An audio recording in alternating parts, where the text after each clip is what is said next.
আসসালামু আলাইকুম।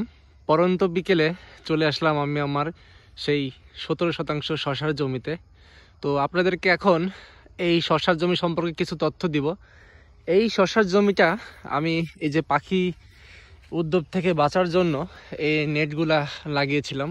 তো চলুন শশা গাছের ভেতরটাতে একটু যাই, আপনাদেরকে দেখাই যে কি অবস্থা এখন। তো মূলত এই শশার জমিটা আমি কেটে ফেলেছি, এই যে দেখেন প্রত্যেকটা গোড়া এইভাবে তুলে ফেলেছি। গাছ এখন প্রায় মৃত। তো এই মৃত গাছে কেন করছি আমি এত আগেই, আমার শশা হচ্ছিল, এইখান থেকে করার উদ্দেশ্য হচ্ছে রমজান টার্গেট করে শশা লাগানো। তো আপনারা যারা রমজানে টার্গেট করে শশা করবেন তারা ঠিক এই মাসের 15 তারিখ থেকে 30 তারিখের মধ্যে শশা লাগাবেন। কেননা রোজার প্রথম 10 দিনই দাম থাকবে, তারপরে হয়তো ওইরকম দাম থাকবে না, বাজার পাবেন না আপনারা।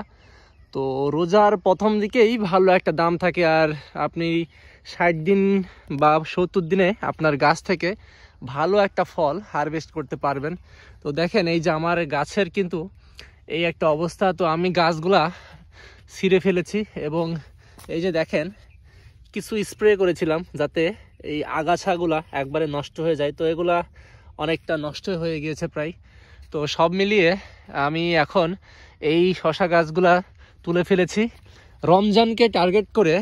আসন্ন রমজানকে টার্গেট করে আমি এইখানে শশা করব ঠিক এই ডিসেম্বরের 20 থেকে 25 তারিখের মধ্যে। তো আমি এখন এই গাছগুলা সরিয়ে এইখানে এই বেডগুলাকে একটু পরিচর্যা করব, দেন তারপরে এইখানে আমি শশা বীজ লাগাবো। বলতে পারেন আমার রমজানের প্রথম 10 দিনের মধ্যেই আমার শশা খাওয়া শেষ হয়ে যাবে। তো দেখেন এই যে জমি কিন্তু একদম পরিষ্কার হয়ে যাচ্ছে আস্তে আস্তে, কেননা একবারে খুবই সুন্দর মতো আমি স্প্রে করে দিয়েছি। প্রত্যেকটা গাছ পুড়ে যাচ্ছে এবং গাছগুলা এই যে এভাবে উঠিয়ে দেওয়ার ফলে একবারে সব নষ্ট হয়ে গেছে। তো এই যে ঘাসগুলো হয়েছিল, ঘাসগুলোও কিন্তু নষ্ট হয়ে গেছে। তো সব মিলে এইটা আসলে আমার কাছে অনেক কিছু। তো আশা করছি পরবর্তী সময়ে এই শশা প্রজেক্ট থেকে আমি আরও ভালো কিছু করতে পারবো।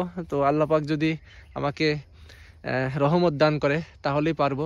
তো সকলেই ভালো থাকবেন, সুস্থ থাকবেন। রমজানকে টার্গেট করে সকলেই শশা চাষ করুন এবং আগাম করুন, কেননা রমজানের শুরুতেই শশার বাজারটা অনেক ভালো থাকে আমাদের এদিকে।